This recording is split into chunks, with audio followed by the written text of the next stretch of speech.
10-15 సంవత్సరాలుగా దెయ్యాలు పట్టిన మనిషి. వాడికి ఎవరికి ఆయన ఆత్మని భక్తిలో ఎదిగాడా చెప్పండి? తన యవన వయసు అంతా దెయ్యాలతోనే సరిపోయింది. మానవ నేత్రాన్ని గుడ్డితనం చేసేసాడు సైతాను. హృదయం అంతా చీకటితో నిండిపోయింది. తన్ను గాయపరుస్తూ ఇతరులు గాయపరుస్తున్నాడు. ఎవరిను ఆయన సాధుపరచలేకపోయారు. బంధకాలు ఉండిపోయాడు. రేయనక పగలనక కేకలు పెడుతూ సమాధిలో నివాసం చేస్తున్నాడు. అంత డిసార్డర్. ఒక మెంటల్గా ప్రవర్తించిన వ్యక్తి, శాపనాతమైన వ్యక్తి, దయ్యాలు పట్టిన వ్యక్తి, మంత్ర ప్రయోగాల చేత పీడించబడిన వ్యక్తి, కంప్లీట్గా మతి స్వాధీనం లేకుండా పోయిన వ్యక్తి. యేసు విడుదల చేసిన క్షణంలోనే ఇంకా ఏం ఆలస్యం లేదు.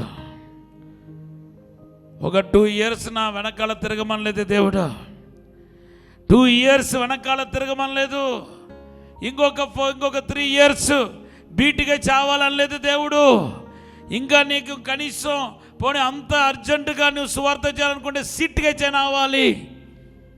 సర్టిఫికెట్ ఆఫ్ థియాలజీ కంప్లీట్ అవ్వాలని ప్రభు చెప్పలా. బ్యాచలర్ ఆఫ్ డివినిటీ అవ్వాలని చెప్పలా. మాస్టర్ అవ్వాలి. నువ్వు బైబుల్లో మాస్టర్ అవుతే కానీ సువార్త ప్రకటించడం కుదరదని లేదు. నేను నీకు కనుకరబడి చేసిన కార్యాన్ని నువ్వు అందరికి వెళ్ళి ప్రకటించన్నాడు. అంతే. దేవుని తాకిడితో బయలుదేరాడు. అనేక ఆత్మలు సంపాదించాడు. దేవుని కొరకు 10 పట్టణాలు సంపాదించేశాడు. నేను మీకు చెప్తున్నాను, మీరు ఇతరులకు ఆశీర్వాదంగా ఉండాలి అనుకుంటే, ఇతరులకు ఆశీర్వాదంగా ఉన్న వాళ్ళు ఎవరో వాళ్ళే అబ్రహాముకు ఆశీర్వాదాన్ని పొందుకున్నవారు.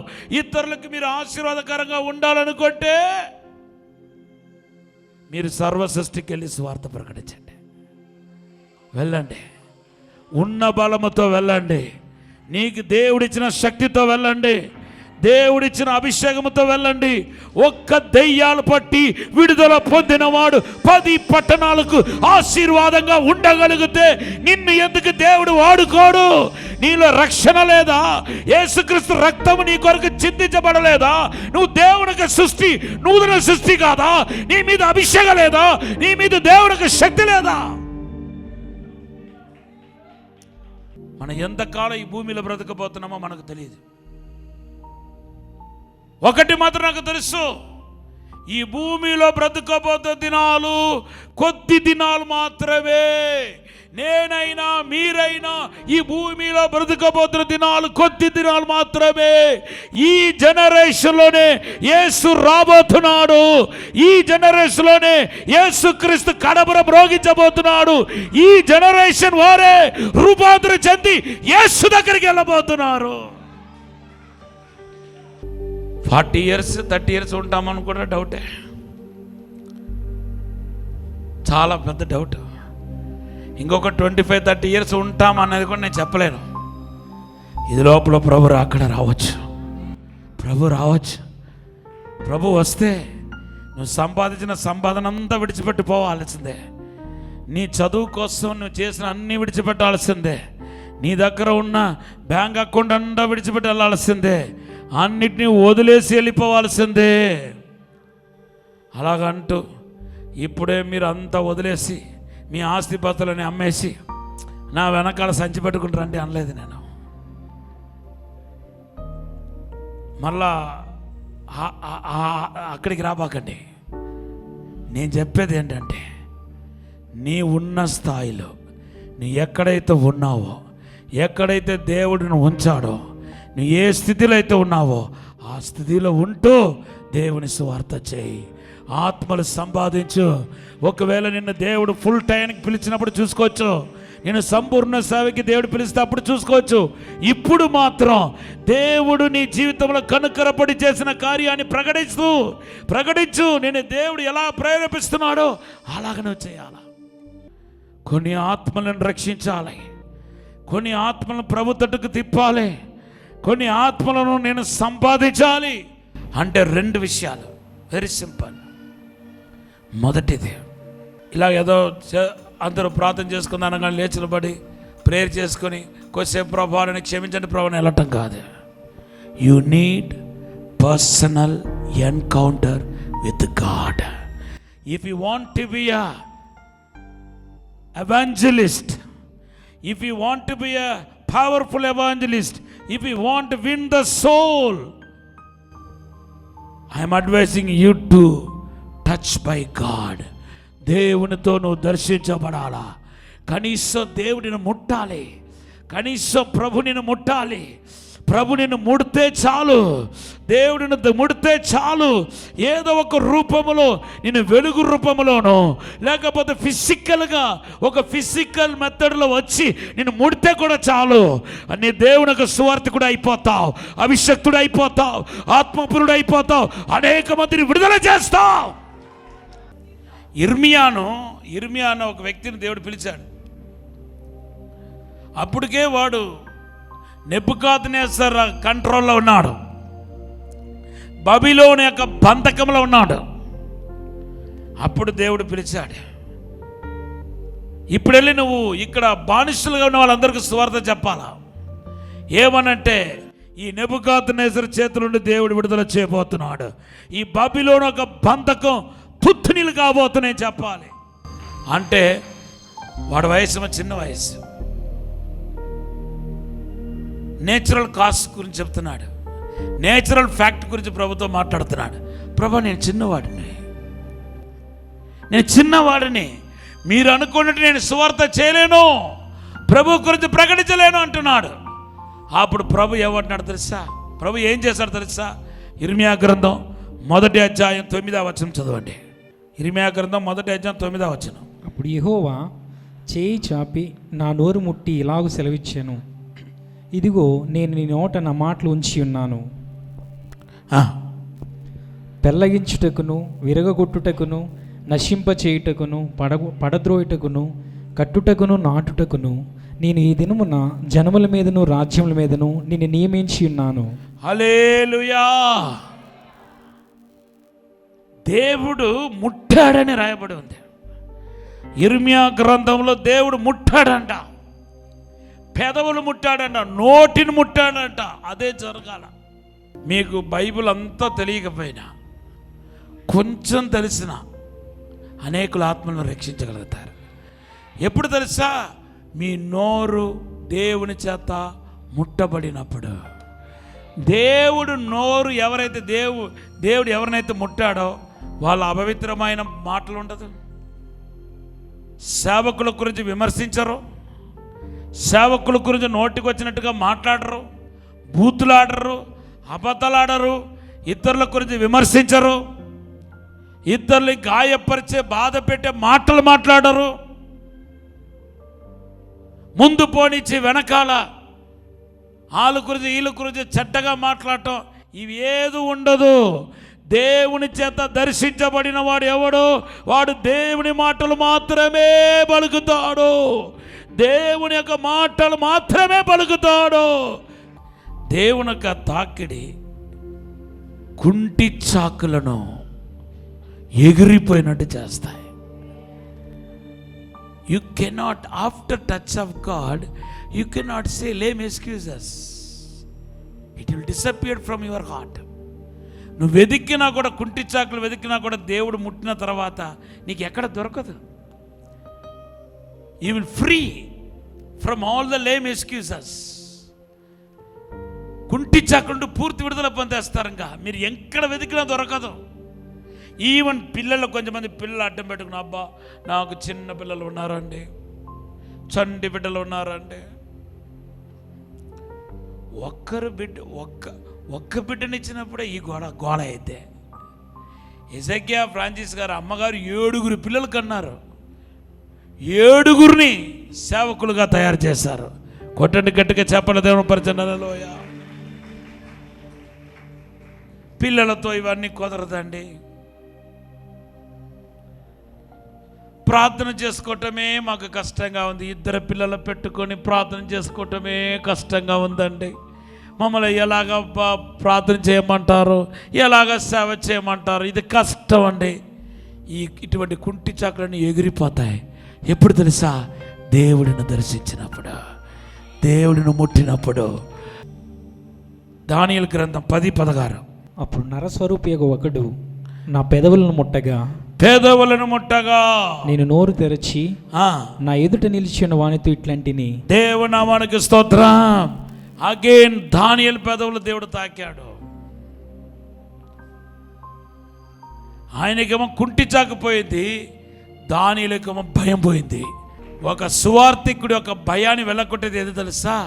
దేవుని యొక్క తాకిడి.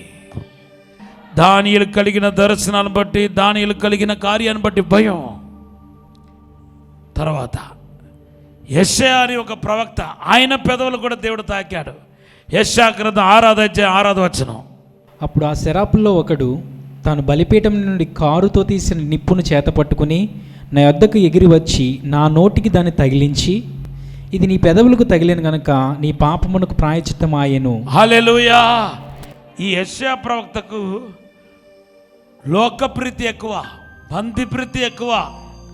కాబట్టి ఆ లోకమాలిన్యత అంటుకుందనమాట, లోకపు జీవితం అంటుకుందనమాట.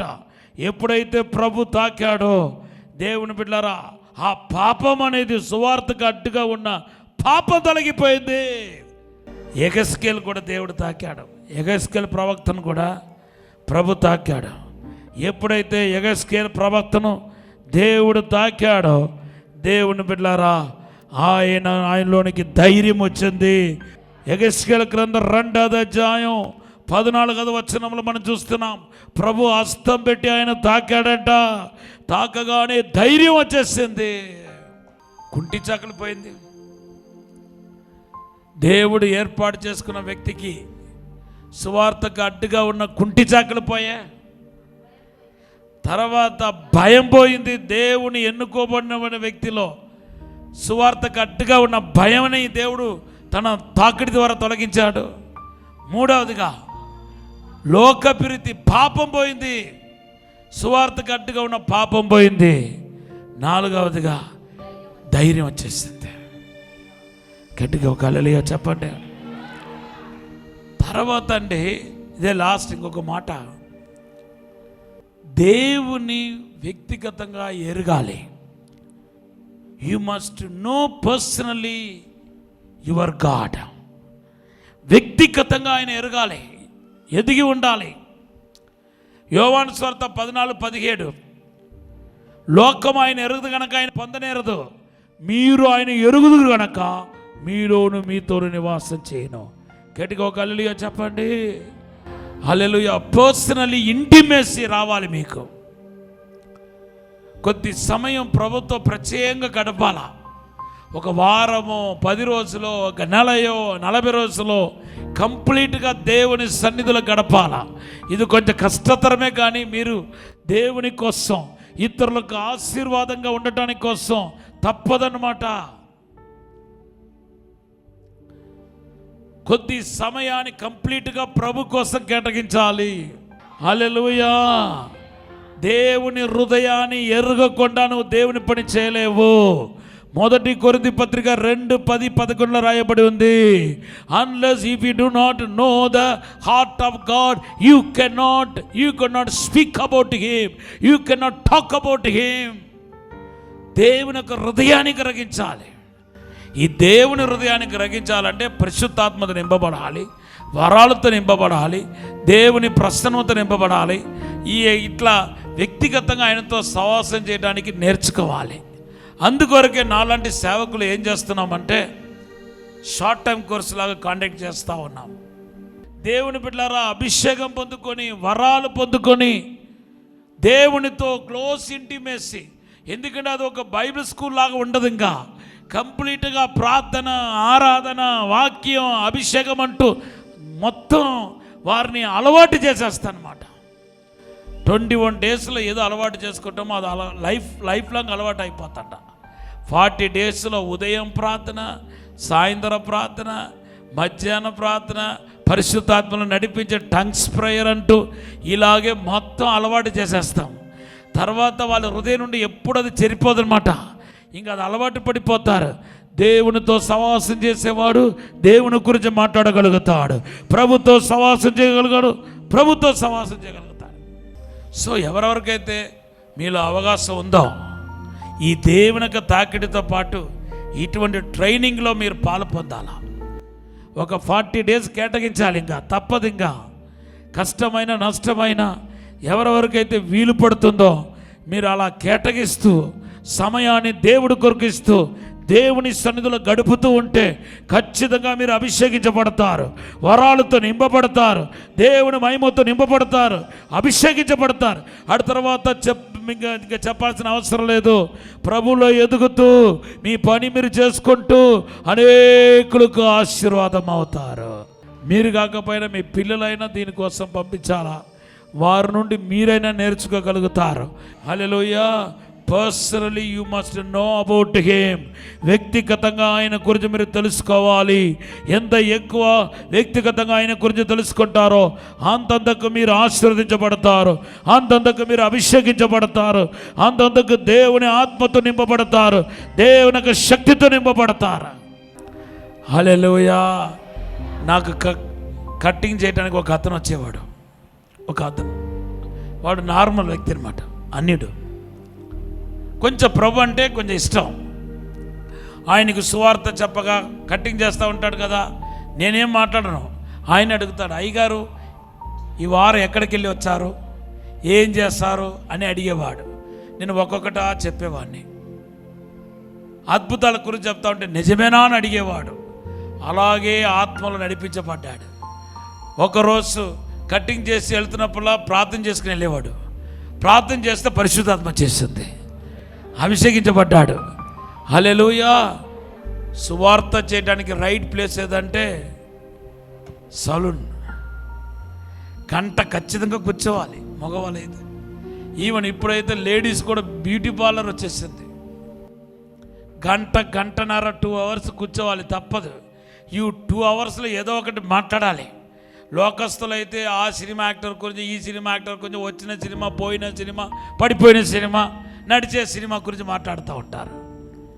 మనం స్లోగా యేసు ప్రభు గురించి చెప్తా ఉంటే దేవుని బిడ్డలు ఖచ్చితంగా వినాల్సిందే. అలాగ చెప్పి ఒక 200 మందిని సిద్ధపరిచేశాడు, ప్రభులోనికి నడిపించేశాడు. తర్వాత ఒకరోజు అన్నాడు, నాకు పాస్టర్ విషయం కావాలని వచ్చాడు. నేను ఈ ఉద్యోగం మానేస్తాను, ఈ యొక్క సలూన్ నేను మూసేస్తాను, పాస్టర్ విషయం కావాలన్నాడు. పాస్టర్ విషయం చేసిన తర్వాత ఇప్పుడు ఎక్కడ ఉన్నాడనే తెలియట్లేదు, ఎక్కడెక్కడికో వెళ్ళిపోతున్నాడు. సువార్థికుడు, పెద్ద సువార్థికుడు అయిపోయాడు. మా ఇంటికి డైలీ పాలు పోసిన వాళ్ళు సువార్థికులు అయిపోయారు. అబద్ధం కాదు, నిజం చెప్తున్నా. ఇంటికి పని చేయడానికి వచ్చిన వాళ్ళు సువార్థికులు అయిపోయారు. హల్లెలూయా. ఆ స్పిరిట్, ఆ మంట, ఆ అభిషేకం మీ అందరిలో ఉండాలి. నువ్వు ఇతరులకు ఆశీర్వాదం అవ్వాలనేది దేవుని ఉద్దేశం, దేవుని చిత్తం. నశించుచున్న ఆత్మల కోసం ఎవరు వెళ్తారు? నువ్వు మౌనంగా ఉన్న టైంలో ఎన్నో ఆత్మలు నశించిపోతున్నారు, ఎన్నో ఆత్మలు నిత్య అగ్నిలోనికి వెళ్ళిపోతున్నారు. మౌనంగా ఉండకూడదు, ఎన్నో ఆత్మలు నశించిపోతున్నారు. నువ్వు దేవుని యొక్క సువార్తను ప్రకటించాలి. అదే ఆత్మలకు ఆశీర్వాదకరంగా ఉండటం. నీ సమయాన్ని వృధా చేయబాకు.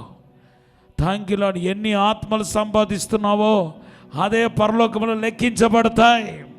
మా చర్చిలో ఉండి విశ్వాసులు దగ్గర ఒక 13 మంది సేవకులు అయిపోయారు. మా చర్చిలో, మా చర్చ్ మెంబర్లో, రాజమండ్రి చర్చ్ మెంబర్లో దగ్గర 13 మంది విశ్వాసులైన వారు గొప్ప సేవకులు అయిపోయారు.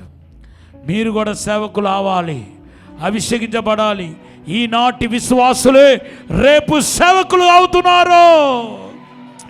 దేవుని కోసం పరిగెత్తాలా, దేవుని కోసం నిలబడాలా, దేవుని కోసం జీవించాలి. ఎక్కడైతే పని చేస్తున్నావో, ఏ ఊర్లో అయితే పని చేస్తున్నావో, ఏ ఆఫీసులో అయితే పని చేస్తున్నావో అక్కడ సాక్షిగా ఉండు. అనేక ఆత్మలు సంపాదించు. ఎందుకంటే ఇది మౌనంగా ఉండే సమయం కాదు. మనం ఖాళీగా ఇంట్లో కూర్చుంటే కొన్ని ఆత్మలు నశించిపోతారు. టైంలో రక్షణ ఉండదు. Thank you lord. నీ ప్రాంతానికి నువ్వే యజమానుడువు. నువ్వే సువార్త ప్రకటించాలా, నువ్వే చెప్పాలి, నువ్వే ఆత్మలు సంపాదించాలి. నమ్మకమైన మా పరలోక తండ్రి, మమ్మల్ని క్షమించండి, మన్నించండి, పరిశుద్ధపరచండి. ఇంతకాలం టైం వేస్ట్ చేస్తారు ప్రభా, టైం వేస్ట్ చేస్తాం తండ్రి.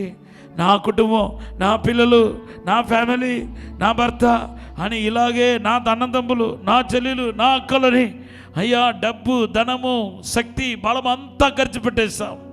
ఇంక మీదటైనా నీకోసం పరిగెత్తే కృప దయచేయండి, నీకోసం పనిచేసే శక్తి దయచేయండి, నీకోసం పనిచేసే అభిషేకం దయచేయండి. ఇప్పుడు అభిషేకించండి ప్రభా, బలపరచండి, బలహీనత, రోగాలు, బాధలను తీసివేయండి ప్రభా.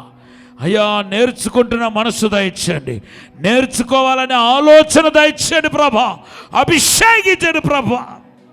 నిందలు, అవమానాన్ని కొట్టివేయండి ప్రభా. తండ్రి వేదనని తీసివేయండి ప్రభా. మనుషులు ప్రేరేపించే దురాత్మ శక్తులను యేసు నామములో బంధిస్తున్నాం ప్రభా. మీరే నన్ను అభిషేకించండి ప్రభా. యేసు నామములో అడిగి వేడుకుంటున్నాము తండ్రి, ఆమేన్.